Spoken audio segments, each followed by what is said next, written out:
હે guys, welcome back to another video. So આજના વિડિયોની અંદર આપણે જોવાના છીએ ધોરણ 10 ગણિતની અંદર ચેપ્ટર નંબર 7. એની અંદર આજે આપણી પાસે ત્રીજા નંબરનું લેક્ચર અને આજના વિડિયોનો આપણો ટોપિક છે વિભાજન સૂત્ર. તો વિભાજન સૂત્રના જેટલા બી એક્ઝામ્પલ રહ્યા ઉદાહરણ નંબર 6 થી લઈને 10 સુધીના એ દરેકે દરેક ઉદાહરણ આપણે આજના વિડિયોની અંદર શીખવાના છીએ. જો તમે લેક્ચર નંબર 1 અને 2 ના જોયું હોય તો એને એક વખત જોઈ લેજો, જેથી તમારા આગળના દાખલાનો પાયો કમ્પ્લીટ પાકો થઈ જાય. આજના વિડિયોની અંદર આપણે જે બી એક્ઝામ્પલ જોઈશું એ સૌપ્રથમ સમજીશું કે એને કેવી રીતના ગણવા અને એના પછી જ એને ગણવાની શરૂઆત કરીશું. તો બસ વિડિયોમાં અંત સુધી બને રહેજો, દરેકે દરેક દાખલા તમને કમ્પ્લીટ ખબર પડી જશે. સ્ટાર્ટ કરીએ. ઉદાહરણ નંબર 6 જોઈએ. એની અંદર રકમમાં આપણને આપ્યું છે કે બિંદુઓ 4 - 3 અને 8 5. કોઈ બિંદુનું નામ નથી આપ્યું, ખાલી એના યામ આપ્યા છે. તો આના આપણે AB, PQ, XY જે નામ આપવું હોય આપી શકાય. તો બિંદુઓ A અને B ને જોડતા રેખાખંડનું 3:1 ના ગુણોત્તરમાં વિભાજન થતું હોય અથવા તો અંતઃ વિભાજન થતું હોય તો એ જે વિભાજન કરતા બિંદુ રહ્યા એના યામ શોધો. વિભાજન કરતા બિંદુના યામ શોધો એનો મતલબ શું લેક્ચર નંબર 1 માં શીખ્યા હતા. ફરી આજના વિડિયોમાં કેટલું ઇન્ટ્રોડક્શન વિશે સમજી લઈએ. માની લઈએ કે આપણી પાસે અહીંયા આગળ બે બિંદુ છે જેને આપણે નામ આપ્યું A અને આ બીજું બિંદુ જેને આપણે નામ આપ્યું B. આ રેખાખંડ AB થઈ ગયો. હવે અહીંયા આગળ કોઈ બિંદુ P વચ્ચે આવીને ઊભું રહી ગયું. તો આ P એ શું કર્યું? A અને B ના બે ભાગમાં વિભાજન કરી દીધું. આપણી પાસે પહેલો ભાગ, આપણી પાસે બીજો ભાગ. પહેલો ભાગ જેને આપણે કહીએ છીએ M1, બીજો ભાગ જેને આપણે કહીએ છીએ M2. તો P એ શું કર્યું? AB રેખાખંડનું M1 - M2 ના ગુણોત્તરમાં વિભાજન કરી દીધું. M1 - M2 ના ગુણોત્તરમાં મતલબ M1 અને M2, જ્યાં M1 ની કિંમત આપણને કેટલી આપી છે? 3:1. 3:1 મતલબ M1 ની જગ્યાએ 3 આપ્યા છે, M2 ની જગ્યાએ 1 આપ્યું છે. તો અહીંયા રેખાખંડ AB બિંદુ P એ રેખાખંડ AB નું 3:1 ના ગુણોત્તરમાં વિભાજન કર્યું. એનો મતલબ શું? M1 3 છે, M2 1 છે. સાથે સાથે અહીંયા આગળ આપણને બે બિંદુ આપ્યા A અને B, જ્યાં A ના યામ આપણી પાસે શું હોય તો કે x1 y1, જ્યારે B ના યામ શું હોય આપણી પાસે x2 y2. તો બસ અહીંયા આગળ x1 y1 કેટલા આપેલા છે? 4 - 3. x2 y2 આપણને આપ્યા છે 8 અને 5. હવે દરેકને ખબર છે વિભાજન કરતા બિંદુના યામ શોધવાનું સૂત્ર આપણી પાસે P ના યામ શોધવાના છે, કારણ કે અહીંયા શું કહેવામાં આવ્યું છે? અંતઃ વિભાજન કરતા બિંદુના યામ શોધો. હવે અંતઃ વિભાજન કરતું બિંદુ અથવા તો વિભાજન કરતું બિંદુ કયું છે? P. અહીંયા બિંદુ P એ A અને B નું શું કર્યું? વિભાજન. કેટલા ભાગમાં? બે ભાગમાં. તો બિંદુ શું કહેવાય? બિંદુ P એ વિભાજન કરતું બિંદુ કહેવાય. દરેકને એનું સૂત્ર ખબર છે, M1 x2 + M2 x1 / M1 + M2 same to same y માટે. તો બસ દાખલો ગણવાની શરૂઆત કરીએ. બહુ સરળ અને બહુ જ નાનો દાખલો છે. અહીંયા આગળ આપણને બિંદુ A અને B આપ્યા નથી તો આપણે ધારી દઈએ. પહેલી લાઈન હંમેશા કઈ લખવાની? A અને B ની. માની લઈએ કે આપણને ધારો કે A અને B બિંદુ આપ્યા છે. આ બિંદુનો A કહીએ ને આના B કહીએ. ધારો કે આપણી પાસે બિંદુઓ છે A 4 - 3 અને બીજું બિંદુ આપણી પાસે B છે 8 5. ઓકે. સાથે સાથે આપણી પાસે તથા M1 બરાબર આપણને આપ્યું છે M1 - M2. M1 - M2 એના બરાબર આપણને 3:1 આપી દીધું છે. ઓકે. આ M1 - M2 એનો મતલબ શું કે જે બે ભાગ કર્યા, પહેલો ભાગ M1 બીજો ભાગ M2, એ આપણને ગુણોત્તર આપી દીધો. જ્યાં M1 બરાબર 3 થશે અને M2 બરાબર 1 થશે. ડાયરેક્ટ હવે દરેકને ખબર છે સૂત્ર પહેલા શું લખવાનું? આપણે ડાબી બાજુ શું લખતા હતા? વિભાજન કરતા બિંદુના યામ. અહીંયા અંતઃ વિભાજન લખો કે વિભાજન લખો કોઈ જ ફરક પડશે નહીં. તો લખીએ વિભાજન કરતા બિંદુના યામ. વિભાજન કરતા બિંદુના યામ. હવે અહીંયા આગળ આપણી પાસે વિભાજન કરતું બિંદુ કયું છે? કોઈ કહેશે? અહીંયા આગળ આપણી પાસે બિંદુ P એ વિભાજન કરતું બિંદુ છે. તો કોઈની ઈચ્છા એવી છે કે હું લખું કહીએ P ના યામ, તો એવું પણ લખી શકાય. તમે આ લખો અથવા તો P ના યામ લખો, કોઈ ફરક પડવાનો નથી. એના બરાબર સૌપ્રથમ સૂત્ર લખવાનું, કિંમતો મૂકી સરવાળો બાદબાકી કરતા ડાયરેક્ટ જવાબ મળી જશે. સૂત્ર આપણી પાસે M1 x2 + M2 x1 છેદમાં M1 + M2. હવે એવું ને એવું y યામ માટે M1 y2 + M2 y1 છેદમાં M1 + M2. ઓકે. બસ આપણી પાસે સૂત્ર આવી ગયું. હવે અહીંયાથી આ કોની કિંમત કહેવાશે? x2 y2 ની, આ કહેવાશે x1 y1 ની અને આ કહેવાશે M1 અને M2. સીધી જ આની અંદર કિંમત મૂકીએ. M1 કેટલો આપણી પાસે? તો કે 3. x2 કેટલો આપણી પાસે? જો ના ખબર પડે તો ફરી એકવાર કહી દઉં. આવી રીતના પેન્સિલથી લખી દેવાનું, આ x1 y1 અને આ x2 y2, એટલે કોઈ ડાઉટ રહે નહીં. ફટાફટ દરેક કિંમત મૂકી શકાય. આપણી પાસે x2 કેટલો આપણી પાસે? 8 પ્લસ M2 કેટલો? 1. x1 કેટલો? 4 છેદમાં M1 + M2 3 + 1. Same to same y યામ માટે અહીંયા આગળ આવશે 3, પછી આવશે y2 કેટલો આપણી પાસે? 5 પ્લસ 1 M2 ની કિંમત. y1 કેટલો આપણી પાસે? -3, તો -3 છેદમાં 3 + 1. ઓકે. આટલા સુધી. બસ હવે અહીંયા આગળ બંનેનો ગુણાકાર અને પછી સરવાળો. 8 તરી થશે 24 પ્લસ 4 એકા થશે 4 છેદમાં 3 ને 1 4 કોમા 5 તરી થશે 15 અહીંયા પ્લસ એમ ના એમ રાખજો -3 ગુણ્યા 1 શું થશે -3 અને આ માઇનસ પ્લસ થઈ જશે માઇનસ તો આપણને મળશે -3 છેદમાં 3 ને 1 થશે 4 ઓકે આટલા સુધી તો બરાબર અહીંયા 24 ને 4 થશે 28 તો 28 છેદમાં 4 કોમા 15 માંથી 3 જશે તો 12 ભાગ્યા 4 બરાબર 28 ભાગ્યા 4 મતલબ 7 ચોક 28 તો આ 7 12 ભાગ્યા 4 મતલબ 4 તરી 12 છેદ ઉડાડવા હોય તો ઉડાડવાના નહીં તો ડાયરેક્ટલી આપણને જવાબ મળી જશે તો આ 7 અને 3 એ આપણને શું મળી ગયા વિભાજન કરતા બિંદુના યામ વિભાજન કરતા બિંદુના યામ એનો મતલબ p ના યામ કારણ કે p શું કહેવાશે વિભાજન કરતું બિંદુ દાખલો ગણવાની શરૂઆત અહીંથી કરવાની a અને b બિંદુના નામ આપણને નતા આપ્યા તો આપણે સૌપ્રથમ ધારી દીધું કે આપણી પાસે જે બે બિંદુઓ આપેલા રહ્યા એની અંદર પહેલું બિંદુ a અને બીજું બિંદુ a છે સાથે સાથે આ જે 3:1 ગુણોત્તર રહ્યો એને આપણે m1 જેમ m2 કહેવાય ઘણા લોકો આને m જેમ n પણ કહે m જેમ n પણ કહે પણ આપણે અહીંયા આગળ m1 જેમ m2 દરેકે દરેક દાખલાની અંદર લેવાનું છે ઓકે તો m1 m2 પણ આપણને આપેલા હતા તો એ પણ આપણે લખીને દર્શાવી દીધું સૂત્ર લખ્યું સૂત્રની અંદર કિંમત મૂકી અહીંયા સુધી દાખલો 3 માર્ક્સમાં પૂછાય તો પૂરા માર્ક્સ આપણને મળી જાય આ આકૃતિ રહી જો દોરવી હોય તો સૌપ્રથમ ઉપર દોરવાની અને ના દોરો તો પણ કોઈ ચિંતા નહીં ડન તો ઉદાહરણ નંબર 6 અહીંયા આગળ પૂરો થઈ ગયો સેમ ટુ સેમ ઉદાહરણ નંબર 7 છે પણ એની અંદર શું કરેલું છે જે આપણને ગુણોત્તર આપેલો તો m1 જેમ m2 એ ગુણોત્તર નથી આપ્યો પણ જે વિભાજન કરતા બિંદુના યામ આપણે શોધ્યા એ આપણને આપેલા છે તો સમજીએ એવા દાખલાને કેવી રીતના ગણવું આગળ જોઈએ ઉદાહરણ નંબર 7 આગળ જોઈએ ઉદાહરણ નંબર 7 અહીં પહેલા રકમ વાંચીએ આપણને આપ્યું છે કે બિંદુ -4 6 જેને આપણે કોઈ નામ આપી દઈશું એ બિંદુઓ a અને b ને જોડતા રેખાખંડનું કયા ગુણોત્તરમાં વિભાજન કરશે કયો ગુણોત્તર આવે જ્યારે બી ગુણોત્તર આવે એટલે હંમેશા m1 જેમ m2 આપણને યાદ રહી જવું જોઈએ તો અહીંયા આગળ આપણને પ્રશ્ન શું પૂછવામાં આવ્યો છે કે કયા ગુણોત્તરમાં વિભાજન કરશે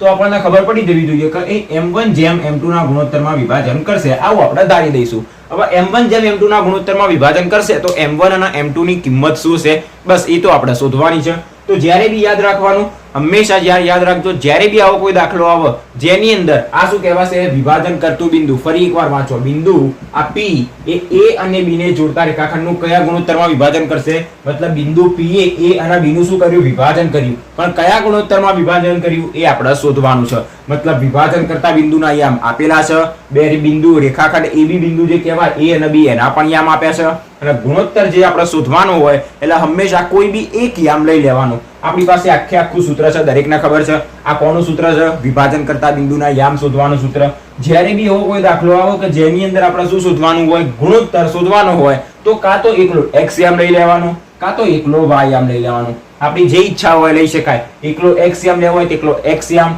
એકલો y યામ લેવો હોય તો એકલો y યામ હવે x યામ ક્યારે લેવો ને y યામ ક્યારે લેવો જો આપણને મધ્ય બિંદુના યામ આપ્યા મધ્ય બિંદુ જેને આપણે શું કહીશું વિભાજન બિંદુ અહીંયા મધ્ય બિંદુ નહીં હોય આ વિભાજન બિંદુ આપણને વિભાજન કરતા બિંદુના યામ -4 અને 6 આપેલા છે હવે આ -4 જે રહ્યો એ એનો x યામ કહેવાય અને 6 જે રહ્યો એનો y યામ કહેવાય તો આ પણ x યામ અને આ પણ x યામ આ શું આપણી પાસે વિભાજન કરતા બિંદુના યામ અને આ સૂત્ર કોનું તો કે વિભાજન કરતા બિંદુના યામ શોધવાનું સૂત્ર તો વિભાજન કરતા બિંદુના યામ બરાબર આપણા સૂત્ર લખીએ પણ યામ તો આપણને આપી દીધા છે તો એની જગ્યાએ આપણે -4,6 બરાબર આવી રીતે લખી શકાય બંનેના આપણે x યામને સરખાઈશું કાં તો આપણે શું કરીશું બંનેના y યામને સરખાઈશું આપણી જે ઈચ્છા હોય લઈ શકાય જો ઘણા એવા દાખલા આવશે જેની અંદર જે વિભાજન કરતું બિંદુ રહ્યું એ આપણને આવું આપ્યું છે 8x અથવા તો 8y અથવા તો x - 2 આવું આપેલું હશે તો આની અંદર જો આપણને y યામ તો આપેલો નથી તો આપણે x યામને સરખાઈશું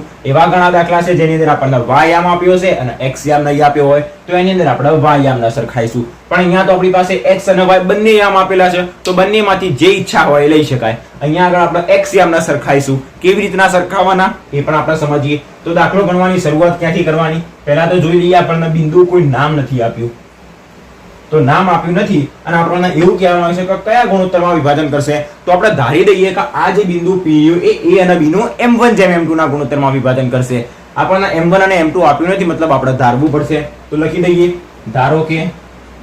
ધારો કે બિંદુ p જેના યામ આપણને કયા આપ્યા છે બિંદુ p -4 6 એ a અને b ને જોડતા રેખાખંડનું a જેના યામ આપ્યા છે -6 10 અને b જેનું યામ છે -3 અને -8 ને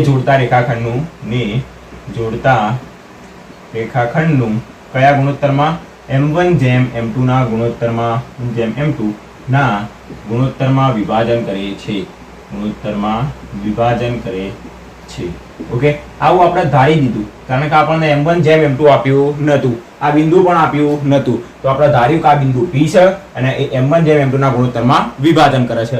હવે શું કીધું આપણે, જ્યારે બી વિભાજન કરતા બિંદુના યામ આપ્યા હોય, ગુણોત્તર શોધવાનો હોય તો કાં તો એકલો x યામ લેવાનો કાં તો એકલો y યામ લેવાનો. x યામ લઈને સૂત્ર સમજીએ તો સીધો જ દાખલા ગણવાની સ્ટાર્ટ અહીંથી કરવાનું.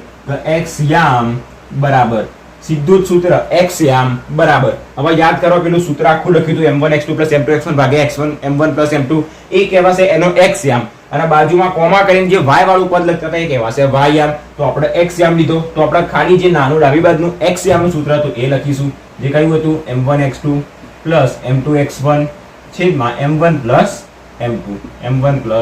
m2.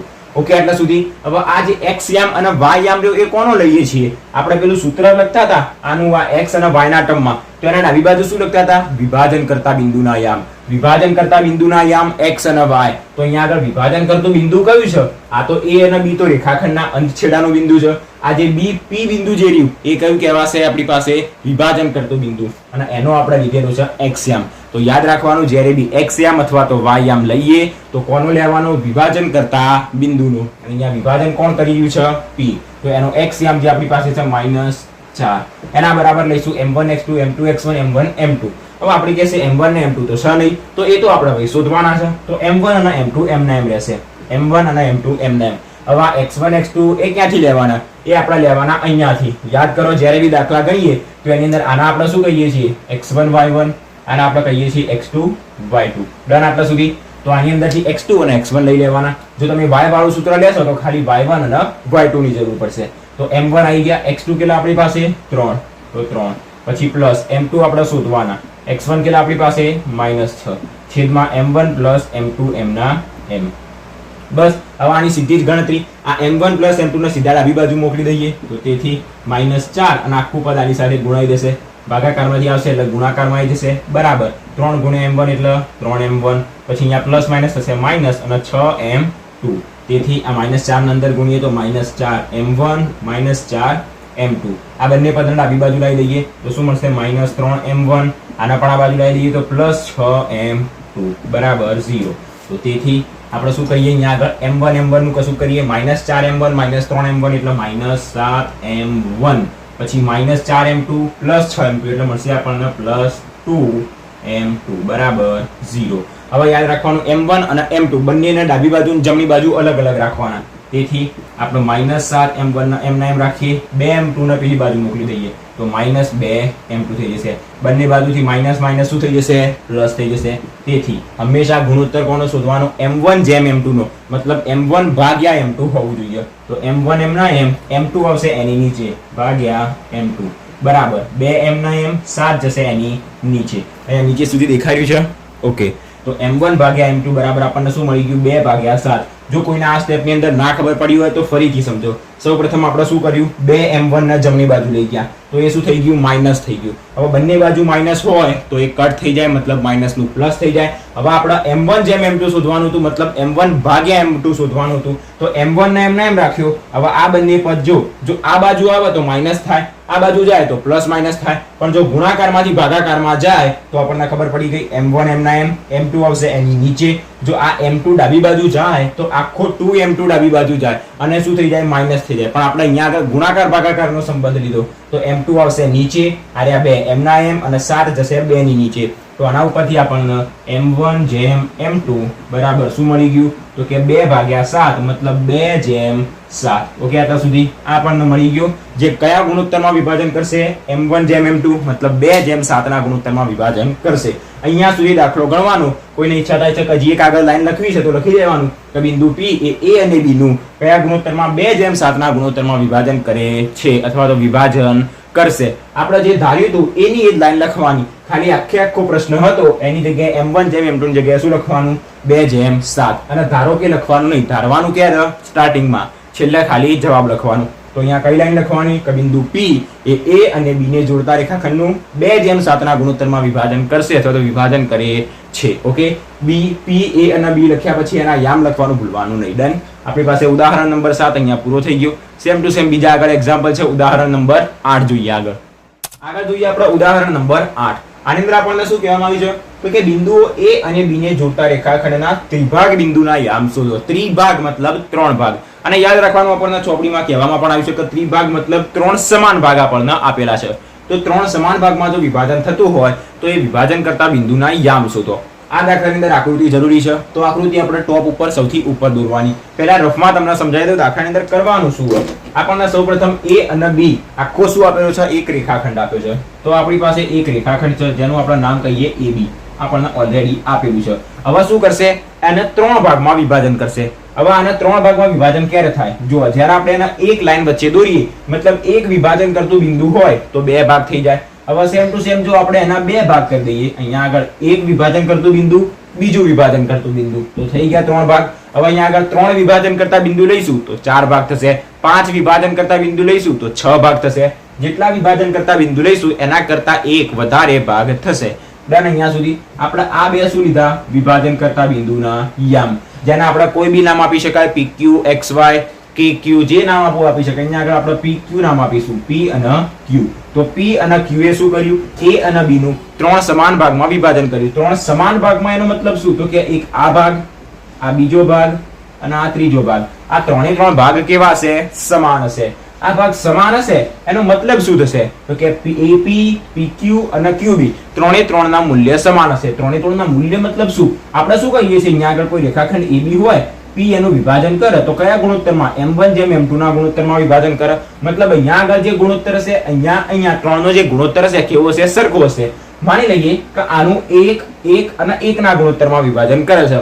આ તો 1 હોય તો આ પણ 1 હોય, આ પણ 1 હોય. એટલી વસ્તુ આપણને ખબર પડી જાય કે જો આ ભાગ 1 હોય તો આ પણ 1 હોય, આ પણ 1 હોય. જો 2:2 ના ગુણોત્તરમાં વિભાજન કરે, 2:2 નો ગુણોત્તર, એનો મતલબ શું થયું? M1 જેમ M2 મતલબ M1 ભાગ્યા M2, એનું 2:2 મતલબ 2 ભાગ્યા 2. હવે 2 ભાગ્યા 2 શું થાય? 1 જ થાય. તો નીચે બી આપણને શું મળે? 1 જ મળે. જો 4:4 ના ગુણોત્તરમાં વિભાજન કરે તો 4 ભાગ્યા 4 એ પણ આપણને શું મળે? 1 જ મળે. મતલબ જો ભાગ સરખો હોય તો એ હંમેશા 1 જ હશે. આ વસ્તુ આના ઉપરથી આપણને આઈડિયા આવી જવો જોઈએ. જો 7:7 ના ગુણોત્તરમાં વિભાજન કરે તો 7/7 એ આપણો ગુણોત્તર થયો વિભાજનનો. તો 7/7 આપણને શું મળશે? 1/1.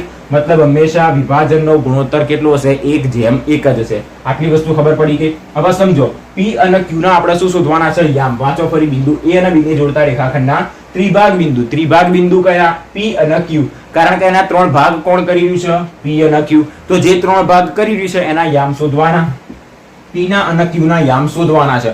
સૌપ્રથમ શોધીશું P ના યામ. P ના યામ શોધવા માટેનું બહુ સરળ. આપણી પાસે વિભાજન કરતા બિંદુના યામ શોધવાનું સૂત્ર કયું? M1x2 + M2x1 ભાગ્યા M1 + M2. આખું સૂત્ર યામ સાથે લઈશું. તો અહીંયા આગળ આપણે શું લઈશું? જો આપણી પાસે Q ના હાલ આપણે ભૂલી જઈએ તો બિંદુ P એ શું કર્યું? આનું 1 અને અહીંયા 1 ભાગ હતો, અહીંયા પણ 1 ભાગ હતો. હાલ ખાલી આપણે Q ને કાઢી દીધો તો 1 અને 1 આખો શું થઈ જશે? અહીંયાથી લઈને અહીંયા સુધીનો આખો ભાગ 2 થઈ જશે. તો બિંદુ P એ A અને B નું આ 1 અને આના પછીનો આ ભાગ 2 1:2 ના ગુણોત્તરમાં વિભાજન કરી દીધું. હવે જો આપણને ઓલરેડી A અને B ના યામ તો આપેલા છે. આપણને વિભાજનનો ગુણોત્તર 1:2 મળશે. 1:2 કેવી રીતના મળ્યો? જો આ 1 1 1 હોય, આના આપણે અલગ ગણ્યો, આના આખાના અલગ ગણ્યો, તો આ 1 ને 1 થઈ જશે આખો 2. તો 1:2 ના ગુણોત્તરમાં વિભાજન કરશે તો એના દ્વારા આપણને ખબર પડી જશે કે P ના યામ શું હશે. તો સૌપ્રથમ આકૃતિ અહીંયા આગળ કમ્પ્લીટ દોરીએ, એના પછી ધારીએ અને દાખલો ગણવાની શરૂઆત કરીએ. પછી Q ના યામ સેમ ટુ સેમ એવી રીતના શોધવાના. એના માટે બીજી પણ રીત છે મધ્ય બિંદુના યામ વાળી રીત. એ પણ આપણે સમજીશું. તો સૌપ્રથમ અહીંયા એક આકૃતિ દોરી દઈએ. અહીંયા આપણે રેખાખંડ નામ આપીએ A અને B. એના ત્રિભાગ બિંદુઓ થશે P Q.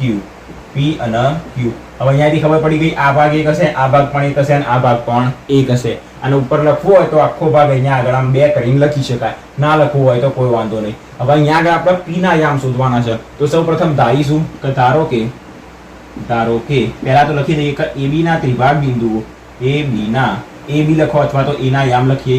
A ના યામ થશે 2 - 2 અને B ના યામ આપણી પાસે કેટલા? -7 4 ના ત્રિભાગ બિંદુઓ એના 3 ભાગમાં વિભાજન કરતા બિંદુઓ કયા છે? P અને Q છે. P અને Q છે. ડન. આપણે જે ત્રિભાગ બિંદુઓ ધાર્યા એ લખી દીધા. હવે P ના આયામ શોધવાના છે. તો અહીં P એ A અને B નું 1:2 ના ગુણોત્તરમાં વિભાજન કરે છે. અહીં બિંદુ P જે રહ્યું, P એ A અને B નું હવે અહીંયા આગળ યામ લખવાની કોઈ જરૂર નથી. A અને B નું 1:2 ના ગુણોત્તરમાં વિભાજન કરે છે. તો બસ હવે વિભાજન કરતું હોય તો વિભાજન કરતા બિંદુના યામ શોધવાનું સૂત્ર. વિભાજન કરતા બિંદુના યામ, વિભાજન કોણ કરે છે? P. તો વિભાજન કરતું બિંદુ પણ શું કહેવાય? P જ કહેવાય. તો આપણે P ના યામ શોધી દઈએ. P ના યામ, અથવા તો એવું લખવું હોય કે વિભાજન કરતા બિંદુના યામ, તો એ પણ લખાય. ઓકે, બંને આપણે હાલ જ જોયું હતું ઉદાહરણ નંબર 6 ની અંદર. તો અહીંયા આગળ સૂત્ર લખવાનું પહેલા m1x2 m2x1 છેદમાં m1 m2. Same to same y યામ માટે m1y2 m2y1 છેદમાં m1 m2. ઓકે, હવે અહીંયા આગળ ખબર પડી ગઈ કે જે આપણી પાસે a રહ્યો, આ a જે આપણી પાસે કહેવાશે x1 y1, કહેવાશે x2 y2. ડન. આટલા સુધી ફટાફટ કિંમતો મૂકી દઈએ. m1 જેમ m2 મતલબ કેટલો? 1:2. જ્યાં 1 કહેવાશે m1, 2 કહેવાશે m2. ડન. પેન્સિલથી લખવાનું જેથી પૂછી શકાય. તો બરાબર m1 કિલો આપણી પાસે 1, x2 કિલો આપણી પાસે -7 પ્લસ m2 કિલો આપણી પાસે 2, x1 આપણી પાસે 2 છેદમાં m1 m2 મતલબ 1 2. હવે y યામ માટે લખીએ m1 1, y2 કિલો આપણી પાસે 4 પ્લસ m2 2, y1 ની કિંમત આપણી પાસે -2 છેદમાં 1 2. બરાબર. અહીંયા મળશે -7 પ્લસ 2 દુ 4 છેદમાં 2 1 3 કોમા 4 એકા 4. અહીંયા 2 દુ થશે 4 પ્લસ માઇનસ છેદમાં મળશે 3. તો બરાબર અહીંયા આગળ -7 પ્લસ 4 એટલે આપણને મળશે -3 છેદમાં 3 કોમા 4 4 એટલે 0/3. આપણને મળ્યા યામ. એક જ મિનિટ. ઓકે, નીચે સુધી દેખાય છે. હવે બરાબર આ બાજુ લખીએ -3/3. તો 3 3 કટ થઈ જશે. શું વધશે? 1. પણ આ માઇનસ ચિહ્ન લગાવવાનું ભૂલવાનું નહીં. 0/3 આપણને શું મળશે? 0 જ મળશે. તો આ આપણને કોના યામ મળી ગયા? P ના યામ મળી ગયા. તો બસ સીધું જ અહીંયા આગળ ખોખું બનાવી દેવાનું અને બ્લોક કરી દેવાનું. આગળ કોઈ લાઈન લખવાની જરૂર નથી. જો કોઈ લખવાની ઈચ્છા હોય તો લખી દેવાનું કે P ના યામ બરાબર -1, 0. ઓકે, P ના યામ મળી ગયા. હવે અહીંયા આગળ લખી દઈએ P ના યામ કેટલા મળ્યા? -1 અને 0. આના યામ મળ્યા -1 0. અહીંયા પણ A ના અને B ના યામ લખી દેવાના. 2 2 અને -7 4. ઓકે, આટલા સુધી. આને હવે પૂછી દઈએ. હવે આપણે શોધવાના છે Q ના યામ. હવે Q ના યામ શોધવા માટે સેમ ટુ સેમ એ જ રીત જેમ આપણે અહીંયા આગળ Q ને ભૂલી ગયા હતા, P ના યામ શોધવા માટે 1:2 થતું હતું. હવે એવી રીતના આપણે શું કરીએ? P ને ભૂલી જઈએ. તો જો આ ભાગ 1 હોય, આ ભાગ 1 હોય, આટલો અલગનો ભાગ 1 હોય, તો બિંદુ Q એ A અને B ને જોડતા રેખાખંડનું 1 + 1 થશે 2. તો 2:1 ના ગુણોત્તરમાં વિભાજન કરે છે. શું લખવાનું? અહીં બિંદુ Q એ A અને B ને જોડતા રેખાખંડનું 2:1. કેવી રીતના 2:1? તો જોવા પહેલા અહીંયા આગળ આ Q બિંદુ રહ્યું તો ડાબી બાજુ 2 થશે, જમણી બાજુ 1 થશે. 2 કેવી રીતના થશે? 1 + 1. બહુ સરળતાથી 2. તો 2:1 ના ગુણોત્તરમાં વિભાજન કરે છે. બાકી કોઈ જ ફરક નહીં પડે. A અને B પણ એમ રહેશે, x1 y1 x2 y2 same રહેશે. ફરક શેની અંદર પડશે? m1 જેમ m2 ની અંદર. અહીંયા આગળ m1 m2 1:2 હતા, જેની જગ્યાએ અહીંયા શું થઈ જશે? 2:1 થઈ જશે. સેમ ટુ સેમ આ લાઈન અહીંયા આગળ લખવાની. ખાલી 1:2 ની જગ્યાએ શું મળશે? 2:1. આની આખી પ્રોસેસ એમના એમ કરવાની. આપણને જે જવાબ મળતો હશે એમ મળી જશે. હવે બીજી રીત કઈ કહેવાય? અહીંયા આગળ આપણને કહેવામાં આવ્યું છે કે ત્રિભાગ બિંદુ મતલબ 3 સમાન ભાગ હશે. તો પહેલો ભાગ, બીજો ભાગ અને ત્રીજો ભાગ કેવો હશે? સમાન હશે. એક આકૃતિ દ્વારા સમજીએ. અહીંયા આગળ આપણી પાસે કોઈ બિંદુ A અને B હોય. આ બિંદુ P જે રહ્યું એની વચ્ચોવચ હોય. વચ્ચોવચ હોય મતલબ એ શું કહેવાશે? A અને B નું મધ્ય બિંદુ કહેવાશે. મધ્ય બિંદુ હોય તો મધ્ય બિંદુના યામ શોધવાનું સૂત્ર દરેકને ખબર છે. x1 + x2/2 y1 + y2/2 lecture 1 માં આપણે શીખ્યા હતા. તો હવે અહીંયા આગળ સેમ ટુ સેમ A ના ભૂલી જઈએ. આ P અને B બિંદુ રહ્યા, Q એની વચ્ચોવચ આવ્યું હશે. શા માટે? કેવી રીતે? જો આના 3 ભાગ થતા હોય તો A અને Q ની વચ્ચોવચ P આવ્યું હોય, P અને B ની વચ્ચોવચ Q આવ્યું હોય. જો તમને ના ખબર પડે તો ખાલી યાદ રાખી દો કે બિંદુ Q જે રહ્યું એ P અને B નું મધ્ય બિંદુ કહેવાય. એવી રીતના P પણ શું કહેવાય? A અને Q નું મધ્ય બિંદુ. શા માટે મધ્ય બિંદુ? કારણ કે જો દરેક વચ્ચેનું અંતર સરખું હોય, આ બંને વચ્ચેનું અંતર સરખું હોય, આના આખાને આપણે ભૂલી જઈએ ડાબી બાજુના ભાગને, આ અંતર સરખું હોય મતલબ Q એની વચ્ચોવચ આવેલું હોય, એનું મધ્ય બિંદુ કહેવાય. અને મધ્ય બિંદુના યામ શોધવા હોય તો સરળ આપણી પાસે સૂત્ર મધ્ય બિંદુના યામ શોધવાનું સૂત્ર. જો તમને બંનેમાંથી જે રીત અનુકૂળ આવે એ કરી શકાય. આ રીતે આપણે કરી સેમ ટુ સેમ મેં તમને સમજાવી દીધી 1:2 ની જગ્યાએ 2:1 આખી પ્રોસેસ સેમ ટુ સેમ આપણને જવાબ મળી જશે પણ જો કોઈને મધ્ય બિંદુની રીતથી સમજવું છે તો આપણે એ રીતથી સમજીએ હવે લખીએ અહીં આપણી પાસે q જે રહ્યો અહીં q એ શું કહેવાશે p અને b નું મધ્ય બિંદુ છે p અને b નું મધ્ય બિંદુ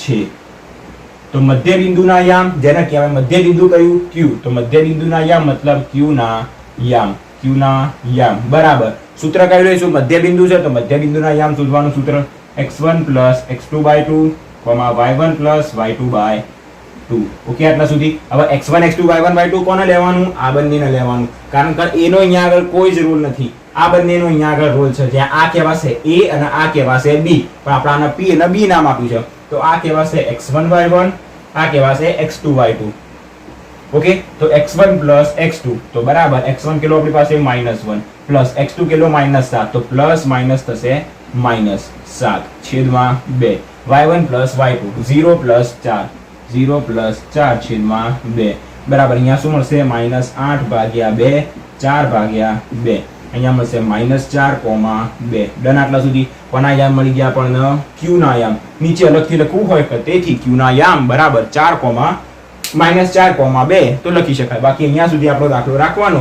અહીંયા સુધી દાખલો ગણ્યો એટલે પૂરેપૂરા 3 માર્ક્સમાં પૂછાય તો પૂરા માર્ક્સ આપણને મળી જાય શું કહેવામાં આવ્યું હતું એના ત્રિભાગ બિંદુના યામ શોધો તો સૌપ્રથમ ધારવાનું એના ત્રિભાગ બિંદુઓ p અને q છે પહેલા p ના યામ શોધ્યા પછી આપણને ખબર જ હતી કે બિંદુ q જે રહ્યું એનું મધ્ય બિંદુ છે તો મધ્ય બિંદુના યામ શોધવાનું સૂત્ર લઈને સીધું આપણે ફટાફટ એને ગણી દીધું આ રીત થોડી નાની કહેવાય આના કરતા આની અંદર થોડી ગણતરી વધારે છે આ ફટાફટ થઈ જાય બાકી કોઈને આની આ રીત કરવી હોય તો મેં સમજાવ્યું કેવી રીતના ગણવી ઓકે હા તો આપણી પાસે એક્ઝામ્પલ નંબર 8 આવો નાવો દાખલો જેમ ત્રિભાગ બિંદુ રહે એમ એના 4 ભાગ થતા હશે જો 4 ભાગ થતા હોય તો અહીંયા આગળ વિભાજન કરતા બિંદુ કેટલા હશે 3 હશે એ આપણે જોઈશું સ્વાધ્યાયના દાખલાની અંદર હવે આગળ આપણે જોઈએ ઉદાહરણ નંબર 9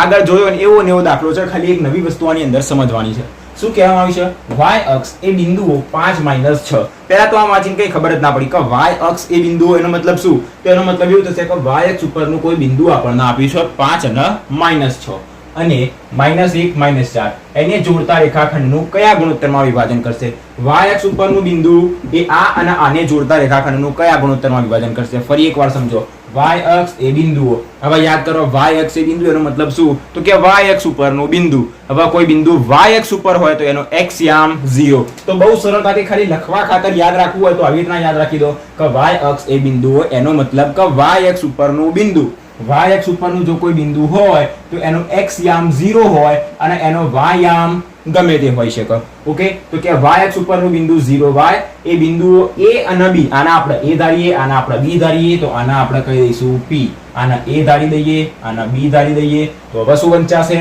કે y અક્ષ ઉપરનું બિંદુ p એ a અને b ને જોડતા રેખાખંડનું કયા ગુણોત્તરમાં વિભાજન કરશે m1 જેમ m2 ના ગુણોત્તરમાં વિભાજનનો ગુણોત્તર શોધવો હોય તો નિયમ શું કે કાં તો એકલો x યામ લઈ લો કાં તો એકલો y યામ લઈ લો કોનો તો કે કોણ વિભાજન કરી રહ્યું છે આ રહ્યું બિંદુ એ બિંદુ કયું છે y અક્ષ ઉપરનું બિંદુ y અક્ષ ઉપરનું બિંદુ હોય તો x યામ 0 હોય y યામ ગમે તે હોય હવે આપણે શું કીધું હતું કાં તો એકલો x યામ લેવાનો કાં તો એકલો y યામ લેવાનો હવે કેવી રીતના ખબર પડે x લેવો કે y લેવો તો જો અહીંયા આગળ આપણને બંને યામ આપેલા હોય તો ગમે તે લઈ શકાય પણ અહીંયા જોઈએ y યામ તો આપણી પાસે સહજ નહીં y યામની જગ્યાએ તો y આપી છે તો શું એનું મૂલ્ય શોધવાનું ના સીધો જ x યામ લઈ લેવાનું સૌપ્રથમ પહેલી લાઈન ધારીએ એના પછી ડાયરેક્ટ x યામ લઈને બહુ સરળતાથી આ જે ગુણોત્તરમાં વિભાજન કરે એ મળી જશે તો લખીએ પહેલા તો ધારો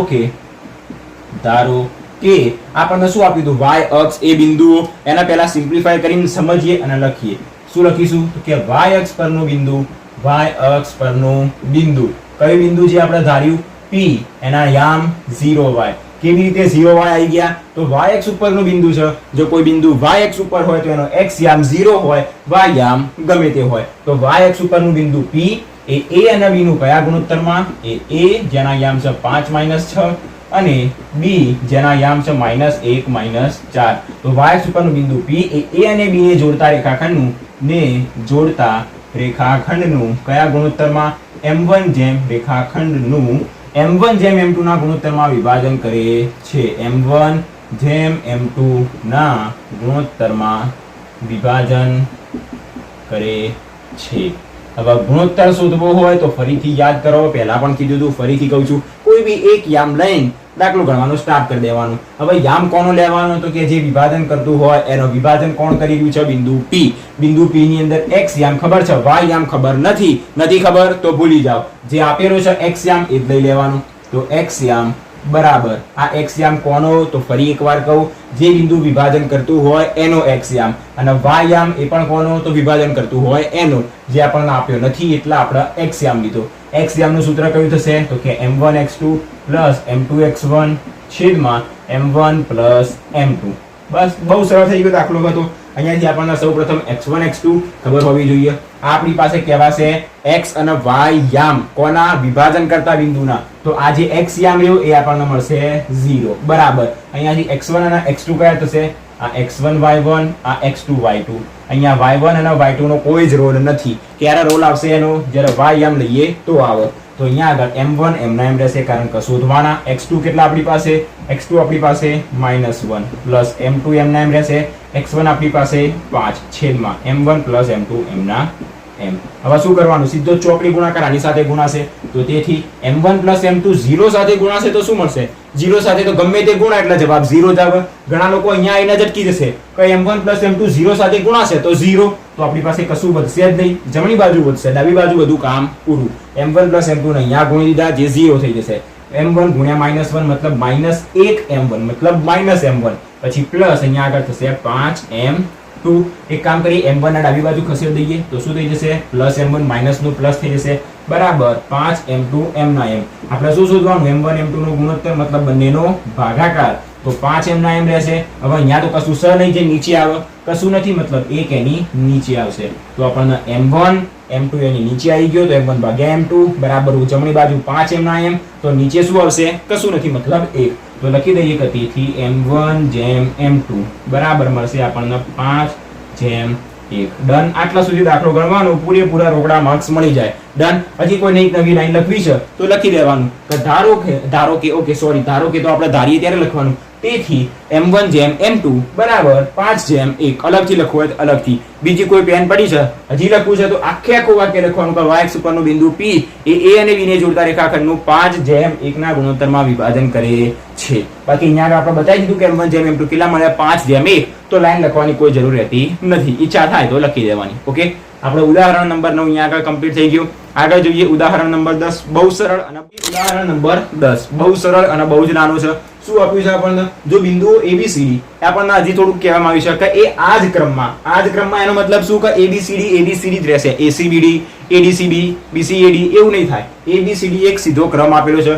એ સમાંતર બાજુ ચતુષ્કોણના જો શિરોબિંદુ હોય તો આપણે P ની કિંમત શોધવાની. આ રહ્યો આપણી પાસે નાનો P, એની કિંમત શોધવાની. કેવી રીતે નાના શોધવાની? આકૃતિ દ્વારા સમજીએ. પહેલા તો સમાંતર બાજુ ચતુષ્કોણ કીધું છે તો કેટલુંક સમજીએ. સમાંતર બાજુ ચતુષ્કોણ કોને કહેવાય? એના યામ અંદર મૂકીએ.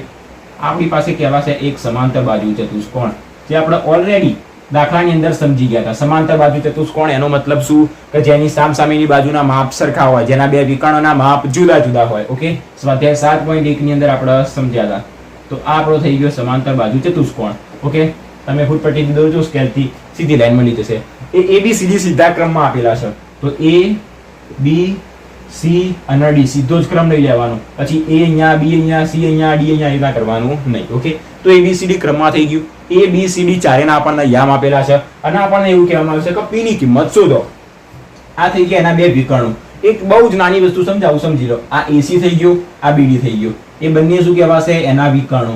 બંનેના વિકર્ણો. તો AC આપણી પાસે એક થઈ ગયો વિકર્ણ, BD આપણી પાસે થઈ ગયો બીજો એક વિકર્ણ, BD પણ એક શું થઈ ગયો? વિકર્ણ. અને બંનેના મધ્યબિંદુ કેવા છે? સમાન છે. તો AC નું મધ્યબિંદુ લો કે BD નું મધ્યબિંદુ લો, બંનેના મધ્યબિંદુ કેવા છે? સેમ છે. હવે આપણને કહેવામાં શું આવ્યું છે કે P ના યામ શોધો. P ના યામ તો આપણે શોધી દઈએ, પણ કેવી રીતે? એના માટે કોઈ હિન્ટ તો લેવી પડે. બસ એ અહીંયા આ હિન્ટ આપેલી છે. આ સમાંતર બાજુ ચતુષ્કોણ થયો, સીધો આપણે એના ક્રમમાં લીધો. એક વિકર્ણ AC થયો, બીજો વિકર્ણ BD થયો, અને બંનેના જે મધ્યબિંદુ રહ્યા એ એક સરખા છે. હવે આ જે આપણે p ની કિંમત શોધવી હોય તેના માટે આપણે કરવું શું પડે એ તો આપણે સમજવાનું હતું. તો બહુ નાની વસ્તુ અહીંયા સમજાઈ. શું સમજ્યા કે AC અને BD બંનેના મધ્ય બિંદુ એક સરખા. તો બસ અહીંયા આગળ એ જ લખીએ કે અહીં આકૃતિ દોરવી બહુ જરૂરી છે, તો એક વખત આકૃતિ દોરી દેજો.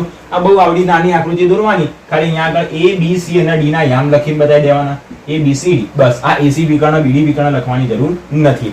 તો આકૃતિ દોરી નીચે લખીશું કે અહીં AC અને BD બંનેનું જે મધ્ય બિંદુ રહ્યું એ તો સરખું છે. તો લખીએ કે અહીં AC ના મધ્ય બિંદુ, AC ના મધ્ય બિંદુ, જો મધ્ય બિંદુ આવી હોય અને જો આના યામ 2 3 હોય, માની લીધું ભાઈ આપણે, માની લીધું કે એના યામ 2 3 છે, તો AC નું મધ્ય બિંદુ જે રહ્યું એના યામ જો 2 3 હોય તો BD ના મધ્ય બિંદુના યામ પણ શું હોય? 2 3 જ હોય, કારણ કે બંનેનું મધ્ય બિંદુ તો એક જ છે. તો આ વિકર્ણ લો કે આ વિકર્ણ લો, AC લઈએ કે BD લઈએ, બંનેનું મધ્ય બિંદુ જે રહ્યું એના યામ સરખા જ હશે.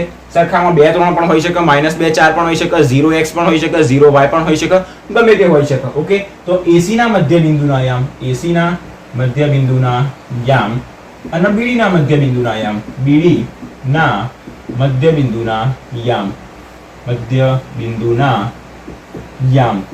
AC ના મધ્ય બિંદુના યામ 2 3 હોય તો BD ના મધ્ય બિંદુના યામ પણ 2 3 જ હોય. મતલબ બંનેના મધ્ય બિંદુના યામ કેવા છે? સરખા. તો વચ્ચે આપણે લખી દીધું, બરાબર. હવે બસ AC ના મધ્ય બિંદુનું સૂત્ર, BD ના મધ્ય બિંદુના યામ શોધવાનું સૂત્ર. દરેકને ખબર છે મધ્ય બિંદુના યામ શોધવાનું સૂત્ર કયું?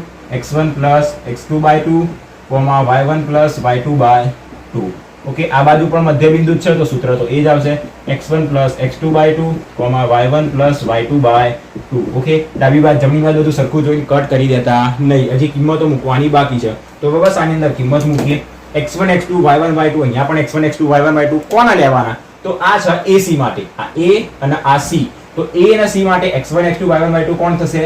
આ થશે x1 x2, સોરી, આ થશે x1 y1, આ થશે x2 y2. શા માટે? કારણ કે A અને C, તો A અને C માટે. તો બસ કિંમતો મૂકી દઈએ. તેથી x1 + x2 6 + 9, 6 + 9/2, y1 + y2 1 + 4 + 4/2. Okay, આટલા સુધી બરાબર. હવે આયા BD માટે, તો આને આપણે ભૂસી દઈએ અને હવે આપણે આવી જઈએ BD ઉપર. તો આ BD, આ થશે x1 y1, આ થશે x2 y2. ઓકે, આટલા સુધી. તો બસ પહેલું પ્લસ પહેલું, બીજું પ્લસ બીજું. આ બાજુ શું મળશે? 8 + p/2, 2 + 3, 2 + 3/2. ડન અહીંયા સુધી. તો તેથી 9 6 કેટલા થશે? 15 ભાગ્યા 2, 4 ને 1 5 ભાગ્યા 2, બરાબર. અહીંયા આગળ મળશે 8 + p, સરવાળો નહીં થાય તો ભાગ્યા 2. અહીંયા આગળ શું મળશે? 2 3 5 ભાગ્યા 2.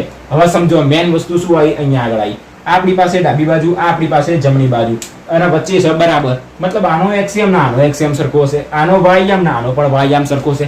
વાયયામ તો આપણને દેખાઈ રહ્યું છે કે સરખો જ છે. આ પણ આપણી પાસે 5/2, આ પણ 5/2, મતલબ બંનેના વાયયામ તો સરખા જ છે અને સરખા હોવા જ જોઈએ કારણ કે વચ્ચે બરાબર છે. પણ અહીંયા એક્સિયમ 15/2 છે, જ્યારે અહીંયા એક્સિયમ 8 + p/2 છે.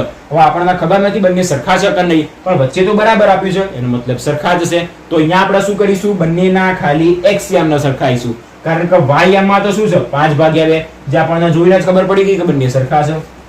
તો તેથી હવે આપણે શું કરીએ? બંનેના એક્સિયમને સરખાઈએ. આ ડાબી બાજુનો એક્સિયમ વચ્ચેના બરાબર, આ જમણી બાજુનો એક્સિયમ 8 + p/2. બંને બાજુથી છેદમાં 2 2 કટ થઈ જશે તો બરાબર આપણને શું મળશે? 15 બરાબર 8 + p. જો p ની કિંમત શોધવી હોય તો 8 ના આ બાજુ ફેંકીએ તો 15 - 8 બરાબર p. તો p બરાબર આપણને મળી જશે 7. 8 માં 15 માંથી 8 જશે તો વધશે 7. p બરાબર 7. શું કહેવામાં આવ્યું? તો આપણને p ની કિંમત શોધવાની. p ની કિંમત મળી ગઈ 7. આપણને p ના યામ શોધવાના નતા કીધા, p ની કિંમત શોધવાની કીધી હતી. તો p બરાબર આપણને મળી ગયું 7. બસ અહીંયા સુધી જ ગણતરી કરવાની, આગળ કશી જ લાઈન લખવાની કે p ની કિંમત, p ના યામ કોઈ જ નહીં. અહીંયાથી દાખલો ગણવાનો સ્ટાર્ટ કરવાનો, અહીંયા આગળ પૂરો કરવાનો. ઓકે, નીચે સુધી કમ્પ્લીટ દેખાડ્યું છે. તો બસ ફરી એક વખત આ દાખલો સમજીએ. શું કહેવામાં આવ્યું હતું? આપણને એક ચતુષ્કોણ આપ્યો તો ABCD અને એની અંદર p ની કિંમત શોધવાની હતી. હવે આના માટે આપણે અંતર સૂત્ર વાપરવું, વિભાજન સૂત્ર વાપરવું. વિભાજન સૂત્ર વાપરીને કોના માટે વાપરવું અને કેવી રીતે વાપરવું? કારણ કે આપણી પાસે વિભાજન કરતું બિંદુ તો કોઈ હતું જ નહીં. તો અહીંયા આગળ એના માટે આપણે શું વાપર્યું? તો કે આપણી પાસે જે AC રહ્યો અને BD રહ્યો, બંનેનું મધ્ય બિંદુ, અને આ બંને શું હતા? વિકર્ણ. બંનેનું મધ્ય બિંદુ શું હશે? સેમ જ હશે. જો બંનેનું મધ્ય બિંદુ સેમ હોય તો બંનેના યામ પણ કેટલા હોય? એક સરખા જ હોય. તો આપણે લખ્યું AC ના મધ્ય બિંદુના યામ અને BD ના મધ્ય બિંદુના યામ. AC અને BD વિકર્ણ હતા તો બે વિકર્ણના મધ્ય બિંદુના યામ આપણે સરખાયા. એનું સૂત્ર લખ્યું, કિંમતો લખી એ સી માટે, બી ડી માટે, બસ કિંમતો મૂકતા જમણી બાજુની અંદર જે આપણને જોવા મળ્યું કે આ એક્સ એમ વાય એમ, આ પણ એક્સ એમ વાય એમ, બંનેના વાય એમ તો સરખા જ હતા, જે આપણને જોઈને જ ખબર પડી ગઈ 5/2 5/2, અને જેના એક્સ એમ ની અંદર અહીંયા આગળ શું હતું, પી હતું. હવે આપણે એ જ સાબિત કરવું હતું કે શું બંનેના એક્સ એમ સરખા છે કે નહીં. તો આપણે શું કર્યું, વચ્ચે તો બરાબર હતું, મતલબ આપણે ડાયરેક્ટલી એને સરખાઈ દીધું. 15/2 બરાબર 8 + b/2, વચ્ચે બરાબર હોય મતલબ આપણે યાદ આવે કે ના આવે, એ સરખા જ હોય તો આપણે ડાયરેક્ટલી એને સરખાઈ દીધું, અને સરખાવ્યું તો આપણને p ની કિંમત મળી ગઈ 7, જે આપણે શોધવાની હતી. ઓકે, તો એક્ઝામ્પલ નંબર 10 અહીંયા આગળ પૂરું થઈ ગયું. આજનો વિડીયો પણ અહીંયા સુધી જ રહેશે. આના પછીના વિડીયોની અંદર આપણે શીખીશું સ્વાધ્યાય 7.2, એની અંદર 10 દાખલા રહેલા છે, જે આપણે શીખીશું આના પછીના લેક્ચરમાં, લેક્ચર નંબર 4 ની અંદર. તો બસ મળીએ લેક્ચર નંબર 4 ની અંદર. આજના વિડીયોની અંદર જો તમારે કોઈ જગ્યાએ ડાઉટ હોય, કોઈ પ્રોબ્લેમ હોય, કોઈ જગ્યાએ ના ખબર પડી હોય તો બિંદાસ કમેન્ટ કરી દેજો, અને તમને તરત જ જવાબ મળી જશે, તરત જ એનું સોલ્યુશન નીકળી જશે. તો વિડીયો ગમ્યો હોય તો વિડીયોને લાઇક, શેર અને ચેનલને સબસ્ક્રાઇબ કરવાનું ભૂલતા નહીં. ચેનલને સબસ્ક્રાઇબ કરીને બાજુમાં બેલ આઇકન દેખાતો છે એના ઉપર ક્લિક કરીને ઓલ બટન ઉપર ક્લિક કરી દેજો, જેથી જેટલા બી નવા વિડીયો આવે એની તમને નોટિફિકેશન મળી જશે. બધા જ ઇમ્પોર્ટન્ટ ટોપિક, ઇમ્પોર્ટન્ટ દાખલા, important one shot revision, important MCQ solution આ વિડીયો ચેનલ ઉપર ધીરે ધીરે આવતા જશે. તો ચેનલને સબસ્ક્રાઇબ કરીને બેલ આઇકન દબાઈને ઓલ બટન ઉપર ક્લિક કરી દેજો. સબસ્ક્રાઇબ કરવાનું ભૂલતા નહીં. જેટલા બી નવા વિડીયો આવે એને જોઈ લેજો, તમારા માટે બહુ જ ઉપયોગી થશે. આના પહેલાના વિડીયો લેક્ચર નંબર 1 અને 2 જોવું હોય તો ચેપ્ટર નંબર 7 ની પ્લેલિસ્ટ, એની લિંક તમને ડિસ્ક્રિપ્શન બોક્સમાં મળી જશે, ત્યાંથી તમે એને ચેક કરી શકો છો. ઓકે, મળીએ નેક્સ્ટ વિડીયોમાં લેક્ચર નંબર 4 ની અંદર. જય શ્રી રામ.